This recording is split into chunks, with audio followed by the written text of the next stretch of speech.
الخوف والجوع ونقص من الأموال والأنفس والثمرات. وقال تعالى في مقام آخر: الذي خلق الموت والحياة ليبلوكم أيكم أحسن عملا وهو العزيز الغفور. وقال النبي صلى الله عليه وسلم: لا يخرج الدجال حتى يذهل الناس عن ذكره وحتى يترك الأئمة ذكره على المنابر، أو كما قال عليه الصلاة والسلام. صدق الله مولانا العظيم وصدق رسوله النبي الكريم، ونحن على ذلك لمن الشاهدين والشاكرين، والحمد لله رب العالمين. اللهم صل على سيدنا محمد وعلى آل سيدنا محمد وبارك وسلم. اللهم صل على سيدنا محمد وعلى آل سيدنا محمد وبارك وسلم.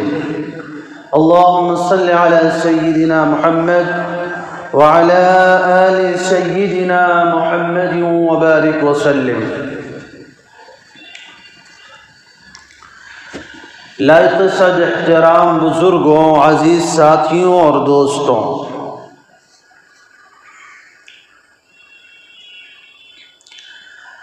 اللہ تبارک و تعالی نے ہمیں اس دنیا میں بھیجا ہے، پیدا کیا ہے، اور ساتھ ساتھ ہمیں یہ بھی بتایا گیا کہ یہ دنیا ہمارا اصلی ٹھکانہ نہیں ہے، اور ہمارا اصلی ٹھکانہ جو ہے وہ جنت ہے. لیکن اس جنت کو حاصل کرنے کے لیے اللہ تبارک و تعالی نے کچھ پابندیاں رکھی ہیں، کچھ فرائض ہمارے ذمے لگائے ہیں، اور اس کے ساتھ ساتھ اللہ تعالیٰ نے یہ بھی فرمایا ہے کہ ہم مختلف طرح کے حالات سے تمہیں آزمائیں گے. فتنوں کے ذریعے اور حالات کے ذریعے تمہاری جانچ پڑتال کی جائے گی، اور جو بندہ اس جانچ پڑتال کے اندر مکمل اترے گا، پورا اترے گا، اللہ تعالیٰ اسی کو جنت میں داخلہ فرمائے گا.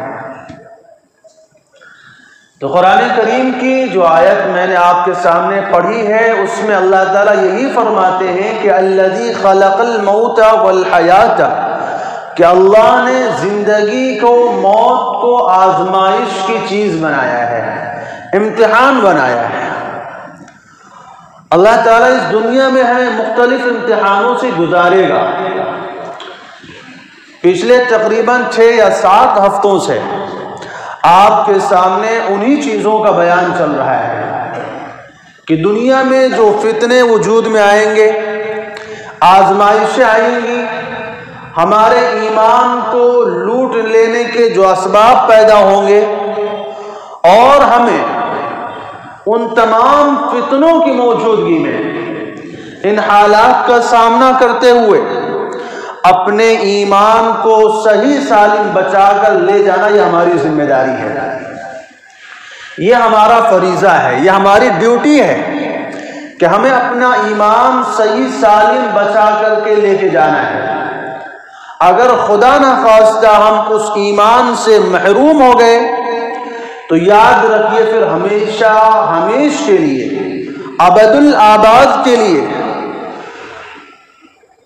ایسی مدت کے لیے جس کی کوئی حد اور انتہا نہیں ہے، ہم اللہ کے عذاب کا شکار بن جائیں گے.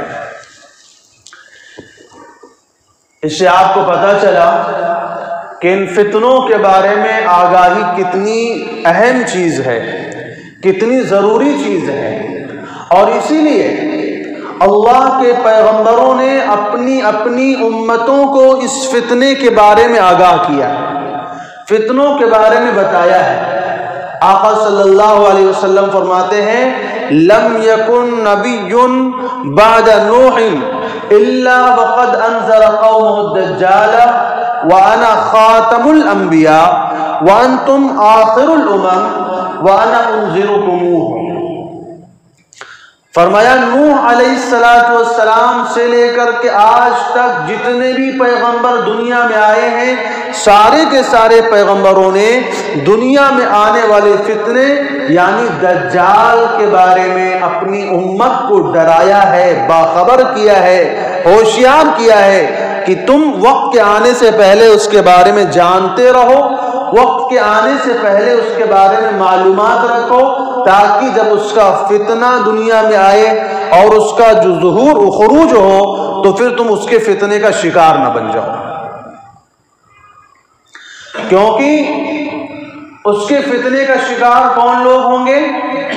فرمایا وہ لوگ ہوں گے جو جہلا ہیں، ناواقف لوگ، جن کو علم نہیں ہے۔ اور ظاہر سی بات ہے، آپ دیکھیے ذرا دنیا میں جتنے بھی فتنے وجود میں آتے ہیں، جتنے بھی ایمان کو لوٹنے کی جو تحریکیں چلتی ہیں، ان کا شکار کون لوگ بنتے ہیں؟ اہل علم نہیں بنتے ہیں۔ اہل علم کو تو معلوم ہوتا ہے، اللہ نے جن کو علم دیا ہے ان کو تو پتہ ہی ہوتا ہے کہ ایسا ہونے والا ہے، تو جب ان کے سامنے اس طرح کی چیزیں وجود میں آتی ہیں وہ کبھی بھی ان چیزوں کا شکار نہیں ہوتے ہیں۔ ان کا شکار کون ہوتا ہے؟ جس کو اس کے بارے میں پتہ نہیں ہوتا ہے، جو ان کے بارے میں معلومات نہیں رکھتے ہیں، جو ان کے بارے میں جو ہے جانکاری نہیں رکھتے ہیں، ایسے لوگ ان فتنوں کا شکار بن جاتے ہیں۔ اس لیے رسول اللہ صلی اللہ علیہ وسلم نے کیا فرمایا کہ نوح علیہ السلام سے لے کر کے آج تک جتنے بھی نبی آئے، سارے نبیوں نے اپنی اپنی امتوں کو دجال کے فتنے سے ڈرایا ہے، اور فرمایا میں آخری نبی ہوں، تم آخری امت ہو، اب تمہارے بعد کوئی امت آنے والی نہیں ہے۔ اس کا مطلب کیا ہے؟ اِنَّهُ لَيَخْرُجُ فِيكُمْ لَا مُحَالَةً، فرمایا وہ یقیناً تمہارے درمیان ہی آئے گا، کیونکہ ساری نبیوں کی امتیں تو ختم ہو گئی۔ جب آخری نبی آ گئے تو اب ان کے بعد کوئی نبی نہیں آنے والا، تو ان کے بعد اب کوئی امت بھی نہیں آنے والی، لہذا ابھی تک دجال آیا نہیں۔ اس کا مطلب کیا ہے کہ دجال تمہارے درمیان ہی آئے گا۔ اس لیے فرمایا کہ اس سے پہلے ہی ہوشیار ہو جاؤ، کیونکہ ما بین آدم الی قیام الساعۃ فتنۃ اعظم من الدجال۔ رسول اللہ صلی اللہ علیہ وسلم فرماتے ہیں کہ آدم علیہ السلام سے لے کر قیامت تک، صبح قیامت تک دنیا میں کوئی فتنہ دجال سے بڑا نہیں ہے۔ بڑے بڑے کافر آئے دنیا میں فرعون بھی آیا، نمرود بھی آیا، شداد بھی آیا، ابو جہل بھی آیا، ابو لہب بھی آیا، بڑے بڑے دشمنان اسلام آئے، امریکہ اور یورپ بھی آئے، ایک سے مسلمانوں کو مٹا دینے کے لیے کوششیں کرنے والے دنیا میں آئے، اور کیسے کیسے حالات آئے، شام کے حالات، مصر کے حالات، افغانستان کے حالات، عراق کے حالات، برما کے حالات، کشمیر کے حالات، یہ سارے حالات امت مسلمہ پر آئے ہیں اور آ رہے ہیں، آتے رہیں گے، لیکن رسول اللہ صلی اللہ علیہ وسلم فرماتے ہیں کائنات کا سب سے بڑا فتنہ، کائنات کا سب سے عظیم فتنہ جو ہے وہ دجال ہے۔ یعنی یہ کچھ بھی نہیں ہے، بش آیا کتنے لاکھ مسلمانوں کو مار کے چلا گیا، جس کا نمبر آتا ہے مسلمانوں کو قتل کرتا ہے، کبھی اندلس میں مسلمانوں کو مارا جاتا ہے، نام و نشان مٹایا جاتا ہے، لیکن رسول اللہ صلی اللہ علیہ وسلم فرماتے ہیں اس کائنات کا سب سے عظیم فتنہ کیا ہے؟ دجال ہے۔ کیوں فرماتے ہیں؟ کیونکہ اس زمانے میں حالات کچھ ایسے ہوں گے اور ایسی صورتحال ہوگی کہ ایمان کو بچانا ایک معجزہ ہوگا، بہت مشکل حالات آئیں گے، انتہائی مشکل حالات آئیں گے، آپ کو حدیثوں کے حوالے سے انشاءاللہ اس ہفتے میں نہیں تو اگلے ہفتے تک آپ کے سامنے بات واضح کرنے کی کوشش کروں گا کہ کیسے کیسے حالات کو امت کو شکار ہونا پڑے گا۔ فرماتے ہیں ان بین یدی دجال 3 سنین، رسول اللہ صلی اللہ علیہ وسلم فرماتے ہیں دجال کے آنے سے پہلے 3 سال ایسے آئیں گے، سنۃ فیہا تمطر السماء ثلث قطرها فیہا تمنع السماء ثلث قطرها والارض ثلث نباتها۔ فرمایا جب دجال کا ظہور ہونے والا ہوگا اس وقت 3 سال ایسے آئیں گے، ان میں سے پہلے سال میں آسمان 1/3 بارش روک لے گا اور زمین 1/3 پیداوار روک لے گی، والثانیة تمنع السماء ثلثی قطرها والارض ثلثی نباتها۔ اور فرمایا جب اگلا سال آئے گا تو آسمان سے 2/3 بارش روک لی جائے گی اور زمین کی 2/3 پیداوار کم کر دی جائے گی۔ اور فرمایا وَفِي الثَّالِثَةِ، اور جب تیسرا سال آئے گا تمنع السماء القطر كله والارض نبات كله۔ فرمایا پھر اس وقت جو ہے آسمان مکمل طور پر بارش روک لے گا اور زمین مکمل طور پر پیداوار روک لے گی۔ اب صورتحال یہ ہے ہم کھاتے کہاں سے ہیں، پیتے کہاں سے ہیں؟ یہی ہماری ضروریات زندگی ہے، کھانا اور پینا، اور یہ ساری چیزیں زمین سے پیدا ہوتی ہیں۔ اگر آسمان سے بارشیں ہونا بند ہو جائیں اور زمین سے پیداوار ہونا کم ہو جائے اور دریاؤں کا پانی خشک ہو جائے اور زمین کا پانی نیچے اتر جائے، ذرا سوچیں زندگی کیسی ہوگی۔ فرمایا فما تبقى على الارض ذات ظلف ولا ذات اضراس الا ہلاکت۔ فرمایا کہ دنیا میں جتنے بھی جانور ہوں گے، جتنے بھی مویشی ہوں گے، چوپائے ہوں گے، جو خروں والے جانور ہوں گے یا جو ڈاڑھوں والے جانور ہوں گے، وہ سارے کے سارے سوکھے کی وجہ سے ہلاک ہو جائیں گے۔ بارش ہوگی نہیں، غلہ پیدا نہیں ہوگا، سبزہ اگے گا نہیں۔ ایک روایت میں فرمایا کہ دجال کے آنے سے پہلے کچھ خاص نشانیاں ہیں، ان میں سے ایک نشانی یہ ہے اذا غارت العیون، چشموں کا، کنووں کا اور نلوں کا پانی اور جو زمین کے اندر جو سسٹم اللہ تعالیٰ نے بچھایا ہوا ہے پائپ لائن کا، کہ زمین کے اندر ہم بورنگ کرتے ہیں پانی نکل آتا ہے، یہ پانی کہاں چلا جائے گا؟ نیچے چلا جائے گا۔ وَنَزِفَتِ الْأَنْهَارِ، اور دنیا میں جو بڑی بڑی ندیاں ہیں، جو دنیا کے بڑے بڑے پانی کے ذرائع ہیں، اسباب ہیں، آپ ذرا دیکھیے دنیا میں کیا ہے۔ ہم 2 طرح کا پانی پیتے ہیں، ایک وہ پانی ہوتا ہے جو ندیوں، نہروں کے ذریعے، تالابوں کے ذریعے ہمیں صاف کر کے پلایا جاتا ہے، دوسرا پانی وہ ہوتا ہے جو زمین کے اندر سے نکالا جاتا ہے بورنگ کر کے۔ فرمایا نہریں بھی خشک ہو جائیں گی، ندیاں بھی خشک ہو جائیں گی، تالاب بھی خشک ہو جائیں گے اور زمین کا پانی کیا ہوگا؟ نیچے چلا جائے گا۔ اور فرمایا اور آسمان سے اگر بارش ہوگی بھی تو اس کی وجہ سے پیداوار نہیں ہوگی، اور اس زمانے کے اندر صورتحال کچھ اتنی بری ہو جائے گی، لوگوں میں اتنی برائی آ جائے گی کہ فرمایا يصدق فيها الكاذب ويكذب فيها الصادق، کہ سچ کو جھوٹ بنا کر دکھایا جائے گا، جھوٹ کو سچ بنا کر پیش کیا جائے گا۔ آج کا میڈیا دیکھ لیجئے، یہ بات آپ کے سامنے واضح ہو جائے گی کہ میڈیا جس چیز کو چاہے انتہائی جھوٹی بات کو بالکل سچ کی بلندی پر پہنچا دے، اور جو سچی بات ہے اس کا انکار کر دے، اس کی کوئی حقیقت نہ رہ جائے، ایسی صورتحال چل رہی ہے۔ تو یہ چند علامتیں رسول اللہ صلی اللہ علیہ وسلم نے بتائی، ان میں سے ایک علامت یہ بھی بتائی کہ لا یخرج الدجال حتی یذہل الناس عن ذکرہ، کہ دجال اس وقت تک نہیں نکلے گا جب تک لوگ اس کے ذکر سے غافل نہ ہو جائیں۔ یعنی پہلے زمانوں میں لوگ اپنے بچوں کو بتایا کرتے تھے کہ ایک کانا دجال آئے گا، ایسا ہوگا ویسا ہوگا، دنیا میں فتنہ آئے گا۔ لیکن جیسے جیسے وقت گزر رہا ہے، جیسے جیسے زمانہ دور ہوتا جا رہا ہے، دجال کے تذکرے لوگوں کی زبان سے غائب ہو رہے ہیں۔ یہ اس بات کی نشانی ہے کہ اس کے آنے کا وقت ہے۔ حتی یذہل الناس عن ذکرہ، دنیا کے حالات اور قوموں کے واقعات اور ملک شام اور اسرائیل اور فلسطین کے جو حالات اور ملک ہندوستان کی بھی حالات اسی بات کی طرف اشارہ دے رہے ہیں، اسی بات کو بتا رہے ہیں کہ اب وہ وقت بہت قریب ہے، وہ وقت بہت قریب ہے۔ رسول اللہ صلی اللہ علیہ وسلم نے جو علامتیں بتائی ہیں، جو نشانیاں بتائی ہیں، اور جو اللہ کے رسول صلی اللہ علیہ وسلم نے بتایا ہے کہ اس کے آنے سے پہلے ایسا ایسا دنیا میں ہوگا، تقریباً آپ سمجھ لیجئے کہ 99% باتیں ویسی کی ویسی دنیا میں ہو رہی ہیں۔ ایسے وقت میں ہمیں کیا کرنا ہے؟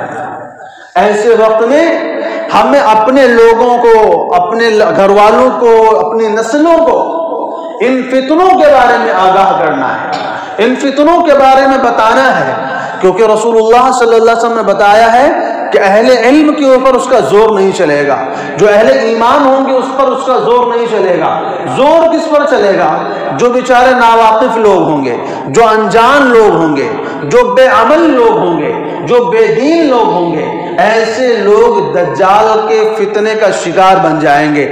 دنیا میں چھوٹے سے حالات پیش آ جاتے ہیں، ہم لوگ جو ہے اپنا مذہب چھپانے لگ جاتے ہیں اور کہتے ہیں نہیں ہم وہ فلاں نہیں ہیں، ہم کچھ اور ہی ہیں۔ اس طرح کی صورتحال دنیا میں ہونے لگتی ہے۔ جب اتنے بڑے حالات آئیں گے، کتنے لوگ اپنا ایمان سلامت رکھ پائیں گے؟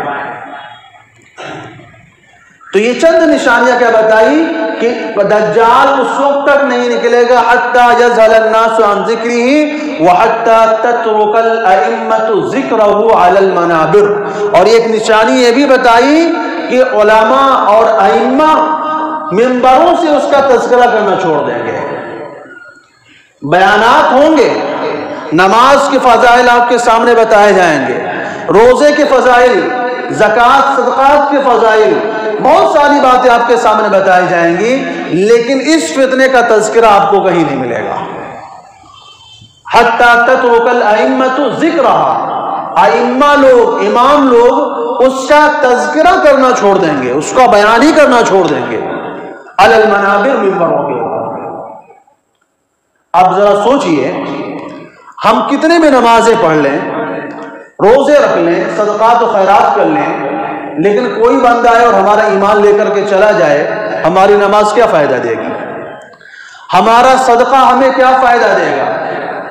اللہ تعالیٰ تو یہ فرماتا ہے قرآن میں، مثل الذین کفروا بربہم اعمالہم کرماد اشتدت بہ الریح فی یوم عاصف، فرمایا جو لوگ کافر ہو جاتے ہیں ان کے اعمال ایسے ہو جاتے ہیں جیسے راہ کو آندھی آتی ہے اور راہ کو اڑا کر لے کر چلی جاتی ہے، ایسی جو اعمال کیے ہوں گے، کفر کی آندھی آئے گی اور وہ اعمال کیا ہوں گے؟ سب ہوا ہو جائیں گے، سب برباد ہو جائیں گے۔ اس لیے ذرا سوچئے کہ اگر ایمان ہی نہیں ہوگا تو عمل کی حیثیت کیا ہوگی؟ اس لیے ہمیں فتنوں کے بارے میں زیادہ آگاہ ہونے کی ضرورت ہے، فتنوں کے بارے میں ہمیں زیادہ معلومات رکھنے کی ضرورت ہے۔ وہ چیزیں جو ہمیں ایمان سے محروم کرنے والی ہیں، وہ چیزیں جو ہمیں ایمان سے دور کرنے والی ہیں۔ ایک روایت میں آتا ہے کہ رسول اللہ کے بعض صحابہ سے منقول ہے، کہتے ہیں کہ کچھ لوگ ایسے بھی دجال کے پیچھے جائیں گے جو یہ کہیں گے نشہد انہ کذاب، ہم گواہی دیتے ہیں کہ وہ جھوٹا ہے، ہم جانتے ہیں کہ وہ جھوٹا ہے، لیکن ہم کیا کریں؟ حالات ایسے ہیں، ہمارے پاس کھانے کو کھانا نہیں ہے، پانی نہیں ہے۔ اگر ہم دجال کو خدا نہ مانیں گے تو ہمارا کھانا کہاں سے آئے گا، پانی کہاں سے آئے گا؟ اس لیے ہم کھانے اور پانی کے لیے کیا کریں گے؟ اس کو، دجال کو اپنا خدا بنائیں گے۔ ایسے بھی لوگ مسلمان دنیا میں آئیں گے جو کھانے کے واسطے، پانی کے لیے دجال کو خدا بنائیں گے۔ تو یہ چند نشانیاں رسول اللہ صلی اللہ علیہ وسلم نے دجال کے بتائی ہیں۔ اس کی کچھ علامتیں آقا صلی اللہ علیہ وسلم نے بتائی ہیں کہ اس کی علامتیں کیا ہیں۔ فرمایا انہ رجل قصیر، وہ پستہ قد آدمی ہوگا، زخم، بہت ہی بھاری بھرکم ہوگا، پہلوان کے جیسا ہوگا، زخم فیلمی، فرمایا کہ شعر قطید، اس کے بال جو ہوں گے وہ گھنگرالے ہوں گے، قد جو ہے پست قد ہوگا، اور اس کا رنگ جو ہوگا سرخ ہوگا، احمر، فرمایا اس کا رنگ سرخ ہوگا، اور اس کی نشانی کیا ہے؟ فرمایا کہ اعور عین الیسری، فرمایا بائیں آنکھ کا کانا ہوگا، یعنی بائیں آنکھ اس کی نہیں ہوگی، داہنی آنکھ ہوگی، لیکن فرمایا کأن عینہ عنب طافیہ، اس کی داہنی آنکھ جو ہوگی بھی تو انگور کے دانے کی طرح باہر نکلی ہوئی ہوگی، یعنی دونوں آنکھوں میں خرابی ہوگی، ایک آنکھ تو ہوگی نہیں سپا چٹ ہوگی، اور دوسری طرف آنکھ ہوگی بھی تو وہ کیسی ہوگی؟ وہ بالکل انگور کے دانے کی طرح ابھری ہوئی ہوگی، اور فرمایا اس کا جو اور اس کے پیشانے کے اوپر کافر لکھا ہوگا، جو ہر اہل ایمان اس کو پہچان لے گا اور جان جائے گا کہ یہ بندہ میرا خدا نہیں ہو سکتا۔ فرمایا وَإِنَّهُ لَأَعْوَرُ وَإِنَّ رَبَّكُمْ لَيْسَ بِأَعْوَرُ، جب دجال آئے گا تو سب سے پہلا اس کا دعویٰ یہ نہیں ہوگا کہ میں خدا ہوں، پہلے کہے گا میں نبی ہوں۔ کیا کہے گا؟ انا نبی، میں نبی ہوں۔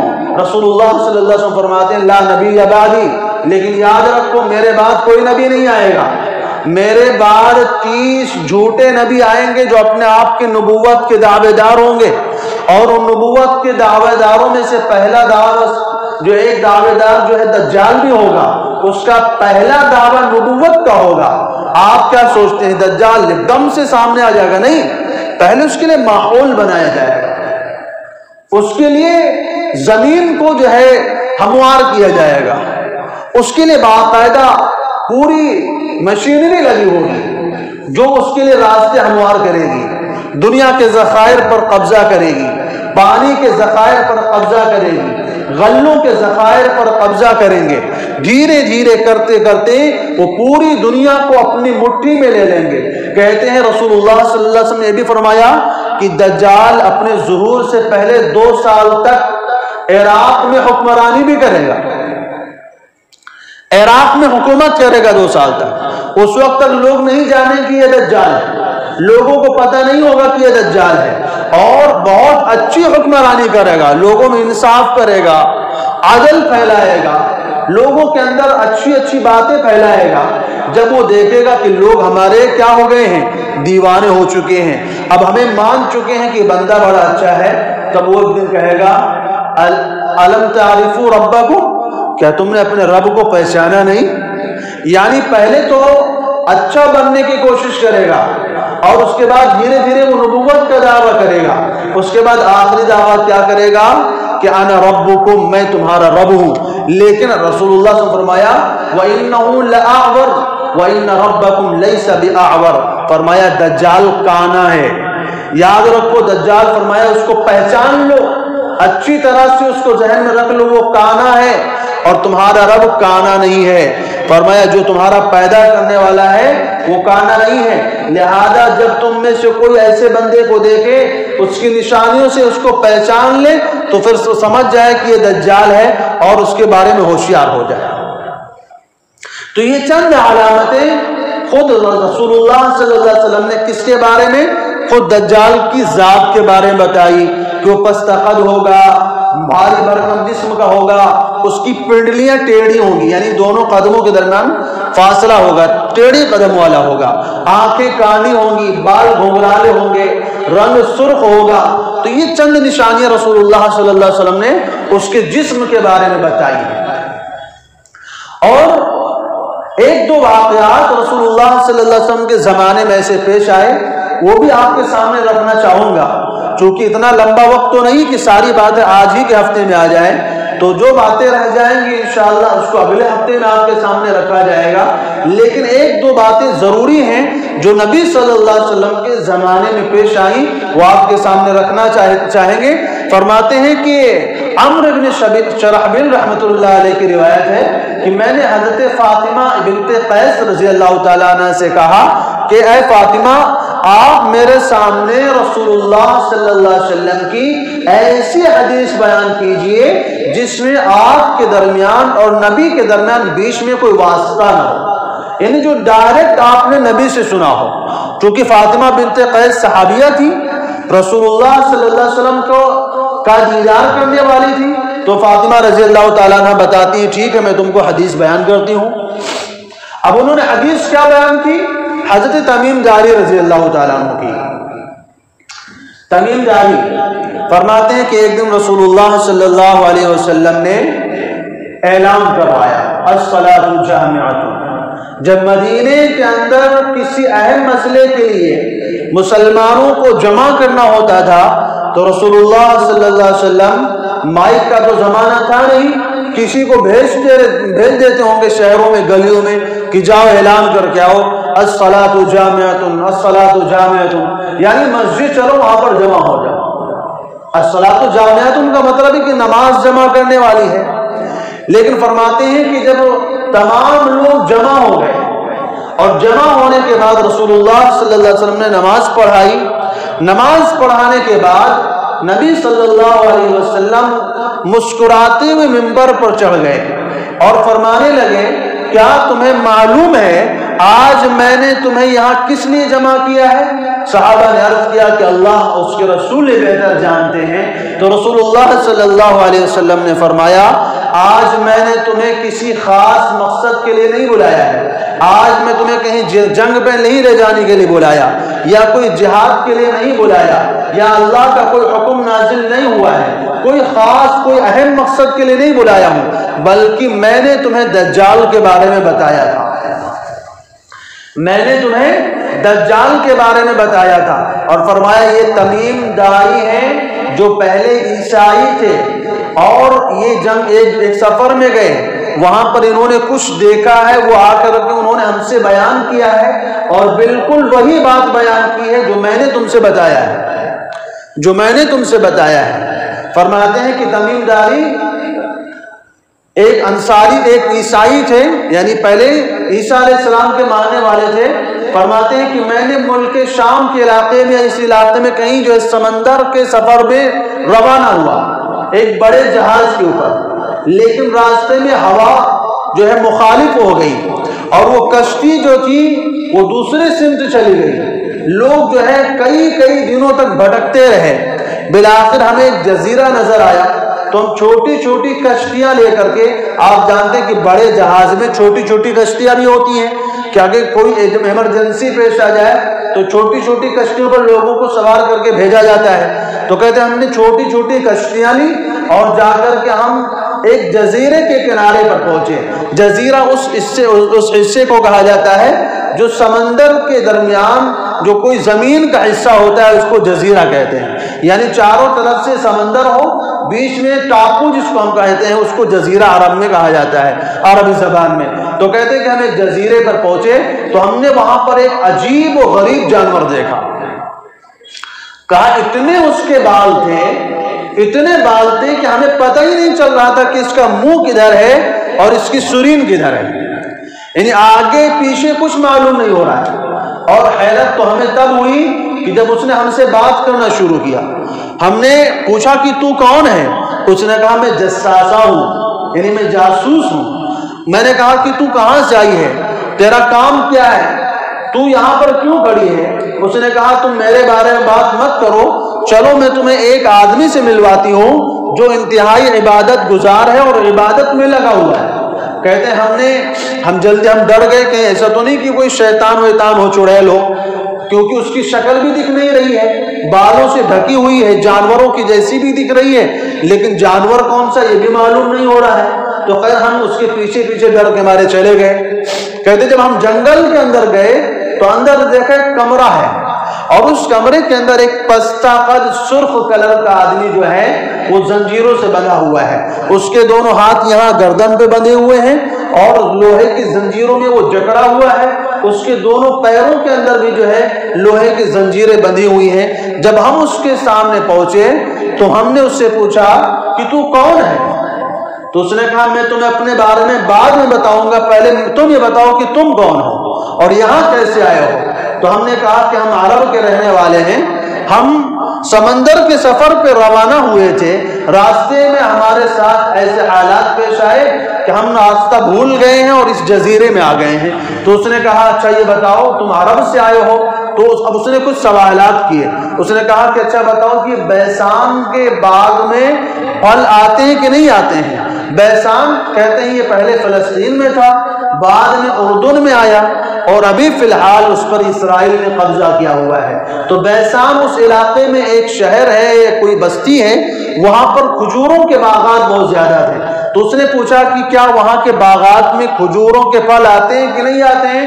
تو ہم نے کہا کہ ہاں ابھی آتے ہیں. اس نے کہا ان قریب ایک وقت آنے والا ہے کہ اب اس کے باغوں میں پھل آنا بند ہو جائے گا.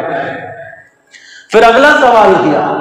اگلا سوال کیا تھا کہ اس نے پوچھا کہ بتاؤ کہ بحیرہ طبریہ کا کیا حال ہے، اس کا پانی موجود ہے کہ خشک ہو گیا؟ اب یہ بحیرہ طبریہ کیا ہے؟ یہ بھی اردن سے شمال کی جانب میں ایک سمندر ہے، یا جنوب کی جانب میں، وہاں پر ایک چھوٹا سا ایک دریا کہہ لیجیے، ایک ندی ہے یا ایک چھوٹا سمندر ہے جس کا پانی میٹھا ہے.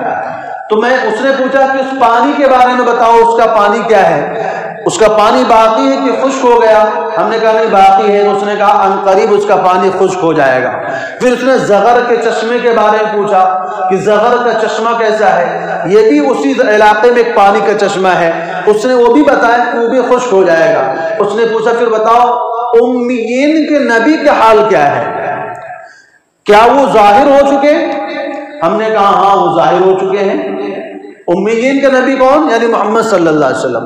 هو الذی بعث فی الامیین، قرآن کہتا ہے کہ ہم نے ان پڑھ لوگوں میں ایک رسول بھیجا ہے. مکے والے پڑھے لکھے تو ہوتے نہیں تھے، اس لیے ان کو امی کہا گیا. تو اس نے پوچھا کہ امیوں کے نبی کے بارے میں بتاؤ، وہ کہاں ہیں؟ کیا وہ مکے سے مدینہ ہجرت کر کے آ گئے؟ ساری سوالات پوچھ رہا ہے، ذرا دیکھیے. کیا وہ مکے سے مدینہ ہجرت کر کے آ گئے؟ ہم نے کہا ہاں وہ آ گئے ہیں، ابھی فی الحال مدینے کے اندر ہیں. کہا لوگوں کے ساتھ ان کے معاملات کیسے ہیں؟ کیا مشرکین عرب سے ان کی جنگ ہوئی ہے؟ ہم نے کہا ہاں ان کے ساتھ مشرکین کی جنگ ہوئی ہے. کہا جنگ میں کیا معاملہ ہوا ہے؟ انہوں نے کہا کہ عرب کے اوپر ان کا جو ہے زور چل چکا ہے، عرب کا اکثر حصہ ان کے قبضے میں آ چکا ہے. اس نے کہا کہ اچھا بتاؤ کہ لوگوں نے ان کے ساتھ کیا معاملہ کیا ہے؟ کہا بہت سارے لوگ ان کے اوپر ایمان قبول کر لیے ہیں اور اللہ نے ان کو زور اور غلبہ دے دیا ہے. تو اس نے کہا ہاں ایسا ہونا چاہیے، اور بہت اچھا کیا. دجال کیا کہہ رہا ہے کہ لوگوں نے آخری نبی پر ایمان قبول کر کے بہت اچھا کام کیا ہے کہ انہوں نے آخری نبی پر ایمان قبول کیا ہے. اس نے کہا کہ پھر اب میں اپنے بارے میں تم کو بتاتا ہوں. کہا میں دجال ہوں، اللہ نے مجھے یہاں پر قید میں رکھا ہوا ہے. ان قریب اللہ تبارک و تعالی مجھے جو ہے یہاں سے رہائی دینے والا ہے، اور میں یہاں سے جاؤں گا. 40 دن میں دنیا میں رہوں گا. 40 دن میں پوری دنیا کو میں گھوم لوں گا، پوری دنیا کی سیر کر لوں گا، اور سوائے مکہ اور مدینہ کے کہ میں مکہ اور مدینہ میں داخل نہیں ہو پاؤں گا. اگر میں داخل ہونا بھی چاہوں گا تو وہاں پر فرشتوں کا پہرا ہوگا، اور وہ فرشتے مجھے وہاں پر داخل نہیں ہونے دیں گے. تو ایک روایت ہے، اس کے اندر آپ کو معلوم ہو گیا کہ دجال پیدا نہیں ہوگا، اللہ نے اس کو پہلے ہی سے پیدا کر رکھا ہے. البتہ اس کا خروج ہوگا، یعنی وہ اس کو اللہ تعالیٰ نے باندھا ہوا ہے. جب اللہ کا حکم آئے گا، اللہ کی طرف سے جب مسلمانوں کا امتحان مقصود ہوگا، اس وقت اس کو باہر نکالا جائے گا، اس کو آزاد کیا جائے گا. اسی طرح مدینے کے اندر ایک اور شخص کے بارے میں آتا ہے جس کا نام ابن سیاد ہے. ابن سیاد، یہ اصل میں اس کا نام صاف تھا، سیاد شاید اس کے باپ کا نام رہا ہوگا. تو اس کے بارے میں رسول اللہ صلی اللہ علیہ وسلم کو شک تھا کہ شاید یہ تو دجال نہیں ہے، چونکہ اس کے اندر وہ تمام علامتیں فٹ بیٹھتی تھی جو رسول اللہ صلی اللہ علیہ وسلم نے دجال کے بارے میں بتائی تھی. کہتے ہیں نبی صلی اللہ علیہ وسلم نے دجال کے بارے میں بھی بتایا کہ اس کا باپ جو ہوگا انتہائی لمبا ہوگا، اور اس کے باپ کی جو ناک ہوگی وہ جو ہے طوطے کی چونچ کی طرح ہوگی، اور اس کی ماں انتہائی موٹی عورت ہوگی. اور فرمایا 30 سال تک ان کے ہاں بیٹا پیدا نہیں ہوگا، اور جب بیٹا پیدا ہوگا تو وہ ایسا ہوگا. تو بعض صحابہ فرماتے ہیں کہ ابن سیاد جو تھا، ہم اس کے ماں باپ کے پاس گئے، ہم نے دیکھا کہ اس کا باپ بالکل ویسا ہی ہے جیسا رسول اللہ صلی اللہ علیہ وسلم نے دجال کے باپ کے بارے میں بتایا، اور اس کی ماں بھی ویسی ہے۔ انہوں نے کہا ہمارے یہاں ایک بیٹا پیدا ہوا ہے، اور ہم نے جب دیکھا کہ وہ اس وقت جو ہے چادر ڈالے لیٹا ہوا تھا بچہ، جب ہم نے چادر ہٹائی تو دیکھا کہ وہ بظاہر سو رہا لیکن اس کا دل جاگ رہا۔ نبی صلی اللہ علیہ وسلم نے بھی بتایا کہ دجال سوئے گا بھی لیکن اس کا دل جاگے گا۔ اس نے ہماری ساری باتیں سن لی تھی، ہم نے دیکھا کہ اس کی صرف ایک ہی آنکھ تھی۔ تو یہ ابن سیار مدینے کے اندر تھا۔ رسول اللہ صلی اللہ علیہ وسلم کو بھی اور صحابہ کرام کو بھی اس کے بارے میں شک تھا کہ یہی دجال ہے کہ نہیں ہے۔ تو خیر کہتے ہیں ایک دن رسول اللہ صلی اللہ علیہ وسلم جا رہے تھے، ابو بکر اور عمر رضی اللہ عنہما ساتھ تھے، کہ ابن سیاد ایک جگہ مدینے میں کھیل رہا تھا۔ نبی صلی اللہ علیہ وسلم نے جا کر کے اس کو پیچھے سے ٹچ کیا، اور اس نے جب پیچھے گھوم کر کے دیکھا تو رسول اللہ صلی اللہ علیہ وسلم نے اس سے پوچھا کیا تو گواہی دیتا ہے کہ میں اللہ کا رسول ہوں؟ اس نے کہا ہاں میں گواہی دیتا ہوں کہ میں اللہ کا رسول ہوں۔ اب اس کے بعد وہ کہہ رہا ہے کیا تو گواہی دیتا ہے کہ میں اللہ کا رسول ہوں؟ تو نبی صلی اللہ علیہ وسلم خاموش ہو گئے اور فرمایا آمنت باللہ ورسولہ، میں اللہ پر اور اس کے رسولوں پر ایمان رکھتا ہوں۔ یعنی اس نے خود اپنے بارے میں کیا کہا کہ میں بھی کیا ہوں؟ اللہ کا رسول ہوں۔ جیسے میں آپ کے بارے میں گواہی دیتا ہوں کہ آپ اللہ کے رسول ہیں، ایسے آپ میرے بارے میں بھی گواہی دیں۔ اب اس کے بعد نبی صلی اللہ علیہ وسلم نے اس سے کچھ سوالات فرمائے، کہا بتاؤ تجھے کیا نظر آتا ہے؟ اس نے کہا مجھے پانی کے اوپر ایک تخت نظر آتا ہے۔ نبی صلی اللہ علیہ وسلم اس کو ابلیس کا تخت نظر آ رہا ہے، کیونکہ ابلیس جو ہے اپنا تخت پانی پر بچھاتا ہے۔ پھر اگلا سوال کیا کہ یہ بتا میں نے تیرے بارے میں دل میں ایک بات سوچی ہے، تو بتا وہ بات کیا ہے؟ تو رسول اللہ صلی اللہ علیہ وسلم نے جو بات سوچی تھی اس نے کہا دخ۔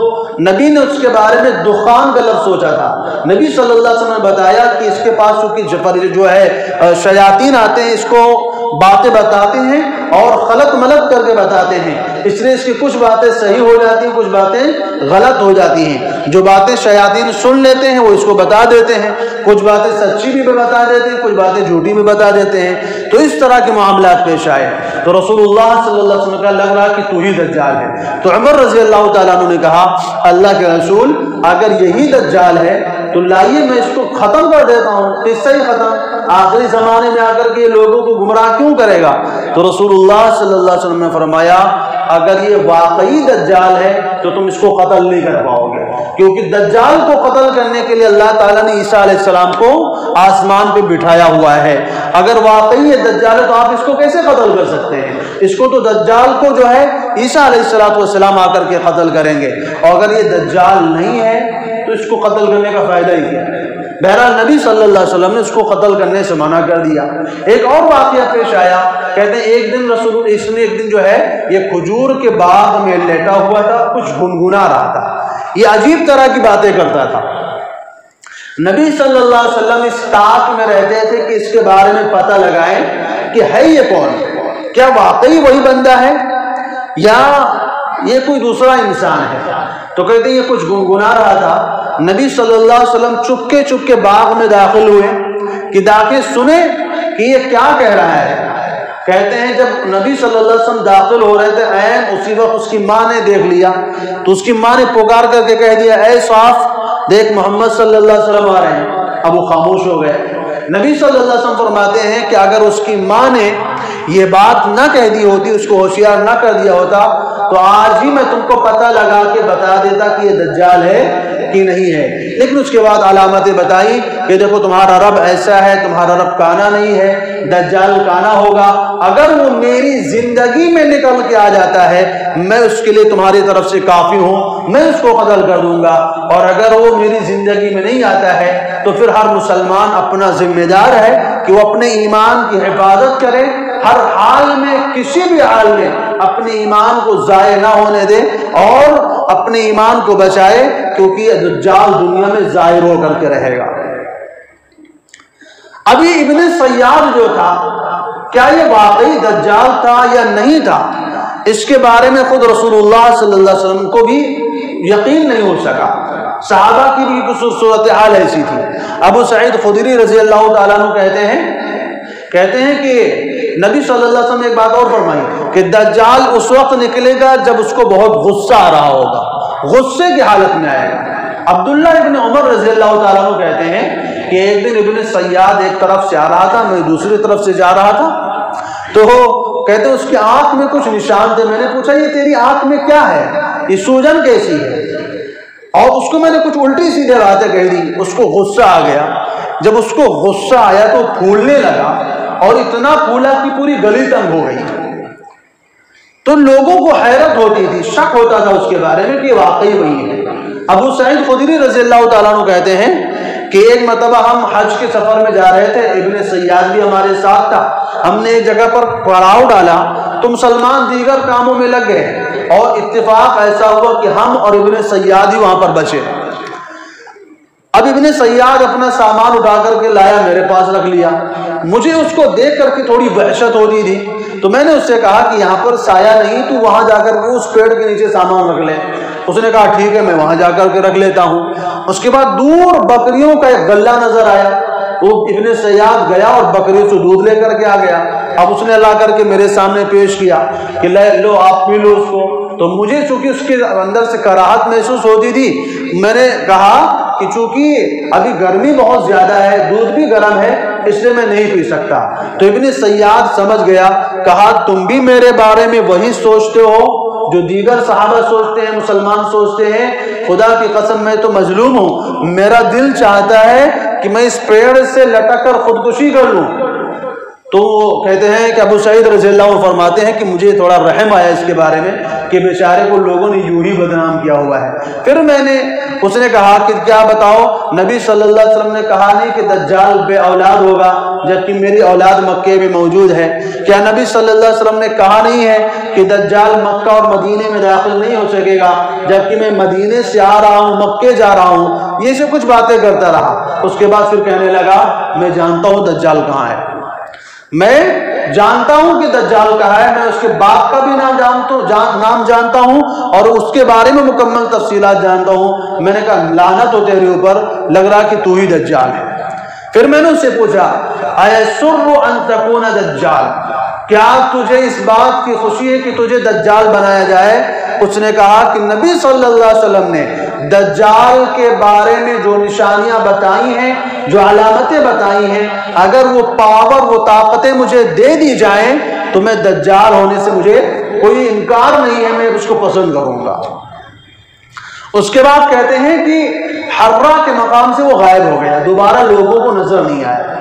اب وہ کہاں گیا اللہ جانے، لیکن اس کی موت ہوئی کہ نہیں ہوئی، کیا ہوا، اس کے بارے میں کوئی تفصیلات نہیں ہے۔ البتہ بعض روایات سے پتہ چلتا ہے کہ نبی صلی اللہ علیہ وسلم نے فرمایا کہ جب دجال کا خروج ہوگا تو دجال کہاں سے نکلے گا؟ عراق اور شام کے درمیان ایک گھاٹی سے اولاً اس کا ظہور ہوگا، لیکن اس وقت چرچے زیادہ نہیں ہوں گے۔ اس کے بعد اصفہان کے مقام پر ایک گاؤں ہے، ایک بستی ہے جس کا نام یہودیہ ہے، اس یہودیہ سے وہ 70,000 یہودیوں کے ساتھ نکلے گا، یعنی وہاں سے پھر اس کا زور شروع ہوگا اور دنیا کے اندر اس کا غلبہ شروع ہوگا۔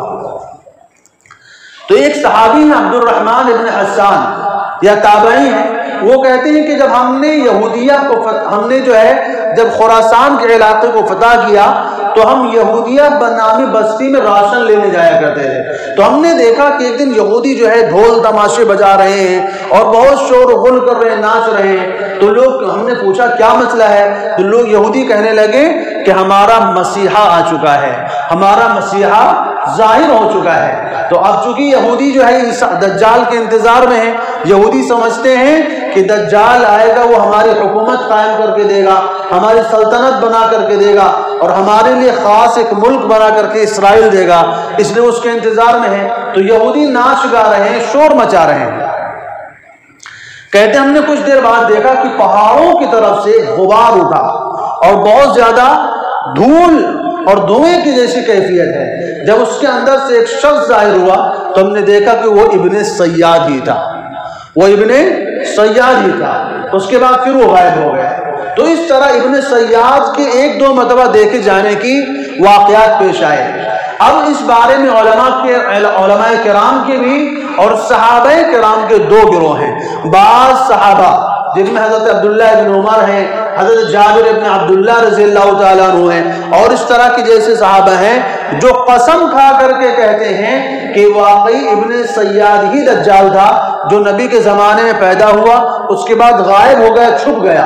اور بعض صحابہ کہتے ہیں چونکہ وہ مدینے میں رہا ہے، مکے میں بھی گیا ہے، اس کی اولاد بھی ہوئی ہے، ان نشانیوں کی وجہ سے وہ کہتے ہیں کہ وہ ابن سیاد جو ہے وہ دجال نہیں تھا۔ بہرحال ابن سیاد کے تعلق سے یہ دونوں طرح کی باتیں آتی ہیں کہ ہو سکتا ہے وہی دجال ہو، اور چونکہ اس کے اندر علامتیں بھی ساری فٹ بیٹھتی تھی اور نشانیاں بھی پائی جاتی تھی، اور ابن سیاد نے خود کہہ رکھا تھا کہ اگر واقعی مجھے وہ سارے پاور اور وہ طاقتیں دے دی جائیں تو پھر میں جو ہے مجھے دجال بننے سے کوئی انکار نہیں ہے۔ اب اس کے بعد اب جب دجال کا ظہور ہوگا دنیا میں، اس وقت مسلمانوں کی صورتحال کیا ہوگی، مسلمانوں کی معاشی صورتحال کیا ہوگی، مسلمانوں کی کھانے پینے کی صورتحال کیسی ہوگی، مسلمانوں کے ساتھ اس کے سامنے جو ہے وہ دجال کیسی کیسی شعبدہ بازیاں کرے گا، وہ مردوں کو زندہ کر کے دکھائے گا، وہ آسمان سے بارشیں برسا کے دکھائے گا، وہ زمین سے غلے نکال کر کے دکھائے گا، زمین کے سونے چاندی جو ہے اس کے پیچھے چلیں گے، نہریں اس کے پیچھے چلیں گی، اور کھانوں کے ڈھیر اس کے پیچھے چلیں گے۔ وہ لوگوں سے یہ کہے گا اگر تم یہ کہتے ہو کہ میں تمہارا خدا ہوں، میں تم کو کھانا بھی دوں گا، پانی بھی دوں گا، اور ساری سہولتیں تم کو ملیں گی، اور جو کہے گا دجال کے بارے میں کہ تو میرا خدا نہیں ہے، میں تجھے خدا نہیں مانتا، اس کا کھانا بھی نہیں ملے گا، اس کو پانی بھی نہیں ملے گا، اور اس کی زندگی انتہائی دشوار ہو جائے گی۔ تو یہ ساری تفصیلات کے لیے چونکہ ایک لمبا وقت درکار ہے، اس لیے انشاءاللہ یہ سارے احوال کہ وہ دنیا میں آنے کے بعد کیسے کیسے کارنامے دکھائے گا، کیونکہ دجال کس سے بنا ہے؟ دجل سے بنا ہے، اور دجل کے معنی فریب دینا، دھوکہ دینا، جادو دکھانا۔ وہ جادو کے ذریعے اور فریب کے ذریعے وہ طرح طرح کے کام کرے گا، یہاں تک کہ وہ اپنی جادو سے مدینے کی زمین کو بھی ہلائے گا۔ جب وہ مدینے میں داخل نہیں ہو پائے گا تو مدینے کی زمین کو ہلا دے گا، حرکت دے گا۔ رسول اللہ صلی اللہ علیہ وسلم فرماتے ہیں پھر مدینے میں جو برے لوگ ہیں وہ سارے نکل کر اس کے پاس چلے جائیں گے۔ اللہ کے نیک بندوں کے اوپر اس کا اثر تو نہیں ہوگا، لیکن برے لوگ اس کے پاس چلے جائیں گے۔ تو اللہ نے اس کو اس کائنات میں بڑی پاور دی ہے، طاقت دی ہے، اور اللہ جس کو چاہے طاقت دے دے، یہ اس کی مرضی ہے۔ اور دجال چونکہ اہل ایمان کے لیے ایک آزمائش ہے، ایک فتنہ ہے، اللہ تعالیٰ اس کے ذریعے ایمان والوں کے ایمان کو آزمائیں گے، جانچیں گے، پرکھیں گے کہ دیکھیں کون ایمان پر باقی رہتا ہے، کون باقی نہیں رہتا ہے۔ اس لیے اللہ تعالیٰ نے اس کو یہ ساری پاور دی ہوئی ہے جو آخری زمانے میں آنے والا ہے۔ نشانیاں تقریباً مکمل ہو رہی ہیں، باتیں ساری پوری ہو چکی ہیں۔ ایسے وقت میں ہمیں خود اپنے آپ کو، اپنی نسلوں کو، گھر والوں کو ان چیزوں کے بارے میں زیادہ بتانے کی ضرورت ہے، زیادہ سمجھانے کی ضرورت ہے، آگاہ کرنے کی ضرورت ہے، اور اس کے فتنے سے بچنے کے لیے ایمان والوں کو کیا کرنا چاہیے۔ رسول اللہ صلی اللہ علیہ وسلم نے وہ بھی باتیں بتائی ہیں امت کے سامنے کہ کیا کرو گے تو تم اس کے فتنے سے محفوظ رہو گے۔ انشاءاللہ یہ ساری تفصیلات اب آپ کے سامنے اگلے ہفتے میں رکھی جائیں گی۔ اللہ تبارک و تعالیٰ سے دعا ہے کہ اللہ تعالیٰ ہم سب کو تمام باتوں پر عمل کی توفیق عطا فرمائے۔ اللہ تعالیٰ تمام فتنوں سے ہم سب کی حفاظت فرمائے، خاص طور سے دجال کے فتنے سے ہماری نسلوں کی حفاظت